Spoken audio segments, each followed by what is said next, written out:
Hello बच्चों, welcome to my YouTube class. आज की क्लास में हम आपके लिए लेकर आए हैं एट ग्रेड अभ्यास पुस्तिका भाषा भारती कक्षा 6 की, जिसका पाठ हम देखेंगे आज हार की जीत। इसमें देखेंगे बहुविकल्पी प्रश्न, जिसका प्रश्न है पहला, मैं आपका दास हूँ, कथन किसने कहा। ऑप्शन दिया गया है बाबाजी ने, दुर्गादत्त ने, खड़क सिंह ने, सुल्तान ने। तो इसमें उत्तर लिखेंगे खड़क सिंह ने। प्रश्न नंबर दूसरा है, उनका घोड़ा बलवान था, वाक्य में विशेषण शब्द कौन सा है। ऑप्शन में दिया गया घोड़ा, बलवान, उनका या था। तो हम आंसर में लिखेंगे बलवान। प्रश्न नंबर तीसरा देखेंगे, मनुष्यता शब्द में प्रत्यय क्या है। इस ऑप्शन दिए गए हैं ईता, यता, ता या मनु। तो इसमें आंसर आएगा ता। प्रश्न नंबर चौथा है, खड़क सिंह का हृदय परिवर्तन कैसे हुआ। ऑप्शन दिए गए हैं सजा के डर से, बाबा भारती के विचारों से, बाबा भारती के दुख से, अपमान के डर से। तो इसमें हम आंसर लिखेंगे बाबा भारती के विचारों से।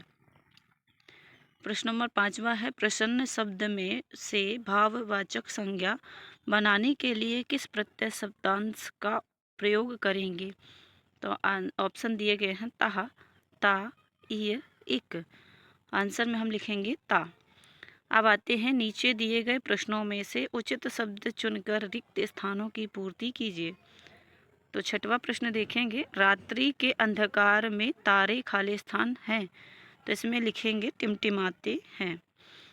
प्रश्न नंबर सातवां है, सुल्तान की कीर्ति खाली स्थान को खींच लाई। तो इसमें आंसर में हम लिखेंगे खड़क सिंह को। प्रश्न नंबर आठवां है, घोड़े के बोलने को खालिस्तान कहते हैं। तो इसमें आंसर लिखेंगे हिनहिनाना। नौवा है, उनके आश्चर्य का ठिकाना ना रहा। वाक्य में खालिस्तान सर्वनाम है, तो उनके। आंसर में आएगा उनके। 10वां नंबर प्रश्न है, ऐसा मनुष्य मनुष्य नहीं देवता है। वाक्य खालिस्तान के लिए कहा गया है। तो किसके लिए कहा गया है, बाबा भारती के लिए। अब आते हैं अति लघुत्तरीय प्रश्न। उसका 11वां नंबर प्रश्न है, खड़क सिंह इस इलाके का कुख्यात डाकू था। वाक्य में रेखांकित शब्द का विलोम शब्द लिखिए।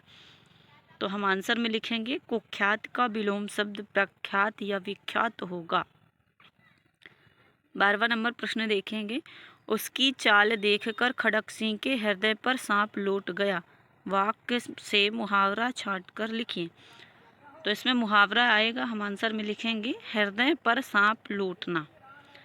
प्रश्न नंबर 13 है, बाबा भारती के घोड़े की कोई एक विशेषता लिखिए। तो हम आंसर में लिखेंगे बाबा भारती का घोड़ा सुंदर और बलवान था। अब आते हैं 14 नंबर प्रश्न में, जिसका प्रश्न है, बाबा भारती को किस चीज़ से आश्चर्य हुआ। तो आंसर में लिखेंगे बाबा भारती ने अपने घोड़े को अस्तबल में बंधा देखा तो उन्हें बहुत आश्चर्य हुआ। अब आते हैं लघु उत्तरीय प्रश्न में, जिसका 15 नंबर प्रश्न है, यदि बाबा भारती घोड़ा नहीं दिखाते तो खड़क सिंह क्या करता। अपने शब्दों में लिखिए। तो हम आंसर में लिखेंगे वह रात के अंधेरे में छिपकर या कोई चाल चलकर उसे देखने का प्रयास अवश्य करता।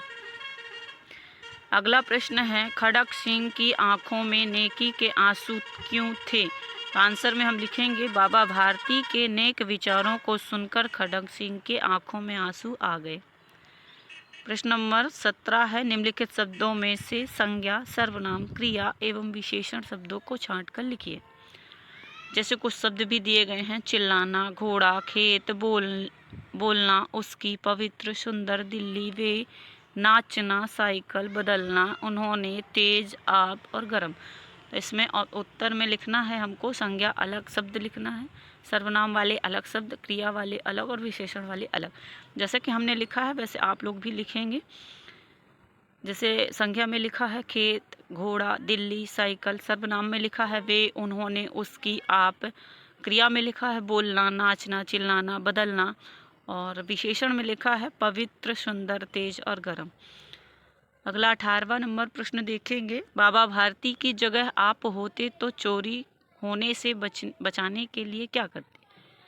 तो हम आंसर में लिखेंगे हम थाने में जाकर डाकू खड़क सिंह की शिकायत दर्ज करवाते। तो बच्चों हमारे चैनल को लाइक करें, सब्सक्राइब करें। अगर चैनल में पहली बार आए हैं तो सब्सक्राइब ज़रूर करें और शेयर करें। अब आते हैं प्रश्न दीर्घ उत्तरी प्रश्न में, जिसका 19 नंबर प्रश्न है, बाबा भारती के कौन कौन से गुण आप अपने जीवन में अपनाना चाहेंगे? तो उसका हम आंसर लिखेंगे। पहले नंबर में हमने लिखा बाबा भारती श्रेष्ठ विचारों वाले थे। दूसरा लिखा उनका व्यवहार अति उत्तम था। तीसरा वे एक पशु प्रेमी थे। चौथा वह अपना कार्य स्वयं करते थे। तो इन सभी विचारों को हम अपने जीवन में अपनाना चाहेंगे। अगला 20 नंबर प्रश्न आता है, हमें ज़रूरतमंद की सहायता क्यों करनी चाहिए? तो आंसर में हम लिखेंगे गरीब लोगों की मदद करना एक नेक काम होता है। इससे न केवल गरीब लोगों की जीवन यापन के लिए संसाधन और उपकरण मिलते हैं, बल्कि समाज के समग्र विकास में भी योगदान मिलता है। Thank you for watching my video.